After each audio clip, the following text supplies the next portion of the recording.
Okay, buyers, a quick question. If you were hiring a personal trainer, a lawyer, or even a wedding planner, you'd probably expect some kind of agreement, right? Well, in real estate, it's the same idea. And that's where something called a buyer representation and broker commission agreement comes in. And this is extremely important for every buyer out there to understand. Now, before you panic and think it's a 47-page legal novel, relax. It's actually pretty straightforward, and honestly, it's designed to protect you. So here's what it does in simple terms. First, it establishes who represents you. When you sign this agreement, I officially work for you, the buyer. That means my job is to advocate for your interests, negotiating price, terms, inspections, and making sure that nothing sneaky shows up in the final print. Second, it explains compensation. This is the part that has gotten a lot of headlines lately.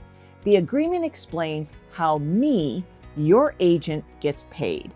Sometimes the seller offers compensation to the buyer's agent.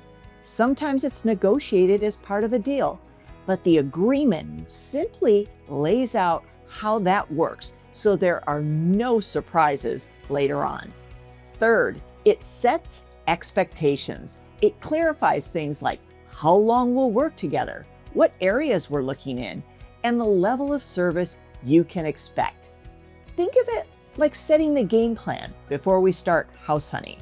Because let's be honest, buying a house without a plan is kind of like going to Costco when you're hungry. You walk in for one thing and suddenly you're leaving with a kayak and a 10-pound bag of almonds. The goal of the buyer representation agreement isn't to lock you into something scary. It's simply to make sure you have a professional in your corner and that everyone understands how the process works. So if you're thinking about buying a home and you have questions about how representation works, I'm always happy to walk you through it. No legal jargon required, and hopefully no Costco impulse purchases either. Thanks for watching. I hope you found this helpful. Third, it's sex.